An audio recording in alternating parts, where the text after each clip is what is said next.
The Little Ghost Who Was a Quilt.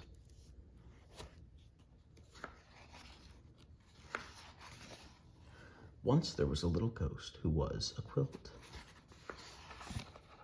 He didn't know why he was a quilt. His mom and dad and all his friends were sheets. They were light as air. They flew high and fast and twirled and whirled in the sky. They could even ride on a gust of wind and then whoosh back to the ground like they were going down an invisible slide. The little ghost who was a quilt was heavy because of his layers of fabric. It was hard for him to lift off, and he was a slow flyer. He got hot and sweaty when he tried to go faster. The only time he attempted to twirl and whirl, it didn't end well. One day, he and his friends were at the park when they heard someone coming. His friends zoomed away because ghosts are terrified of people. But the little ghost couldn't escape quickly enough. He flopped over a bench. A family came along, and a little boy who was eating an ice cream cone sat down beside him. The little ghost had never been so close to a human before, and he felt fear in every fiber of his fabric. The boy only stayed a few minutes, but he dropped a big blob of melted ice cream right on the little ghost's face. Later, when some other ghosts saw him, they laughed at the stain on his forehead. The little ghost was embarrassed and also very sticky. The little ghost didn't like being different.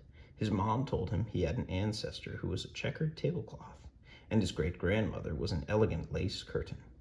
Everyone said she was the most beautiful ghost they'd ever seen. Even knowing that, the little ghost didn't feel any better. He wished he was just one fabric and not a whole bunch of squares sewn together. The other ghosts called him Scrappy, and he didn't like that.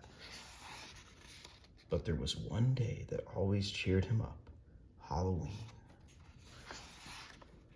People seemed excited about ghosts on Halloween, and sometimes children dressed as them to trick or treat. Every year the ghosts went to watch the festivities. They stayed silent and still in the trees, pretended to be decorations, far away from any humans. Too heavy to hover, the little ghost who was a quilt usually draped himself over a clothesline. He never had a very good view. This year he had a better plan. He remembered how close he had been to the boy at the park, so he decided he would be brave and fold himself over a chair on a porch, right in the center of the action. Halloween night came, and the little ghost flew as fast as he could, but he was only halfway across a lawn when he heard people coming. At the last possible second, he flopped over the porch rail. A mom walked up the driveway with a little girl dressed as a ballerina. While the girl trick-or-treated, the mother asked the man at the door something. The next thing the little ghost knew, the mom had picked him up.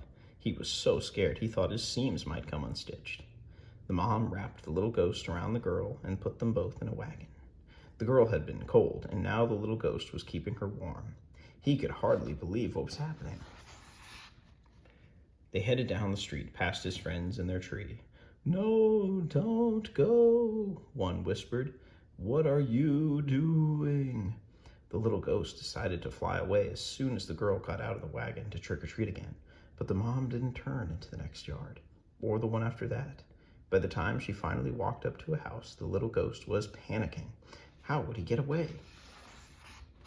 The mother parked the wagon and carried the girl and the little ghost into the house. The little ghost didn't know what to do. He reminded himself to stay calm and be brave. The little ghost peeked around the room. There were Halloween decorations everywhere. He even saw a branch trimmed with lollipop ghosts. They looked just like his friends in the tree. The girl tucked the little ghost who was a quilt under her legs as she sorted her candy into piles. He felt surprisingly cozy. Maybe things would turn out okay after all. The girl ate a chocolate bar, and when she wiped her sticky fingers on the little ghost, he didn't even mind. After the little girl was asleep upstairs, her mom gently folded the little ghost who was a quilt. She smiled and admired his fabrics and traced her finger along a line of his stitching. It tickled. She set the little ghost on the couch and went upstairs too. When she was gone, he flew into the fireplace and out the chimney. His smile was 3 squares wide.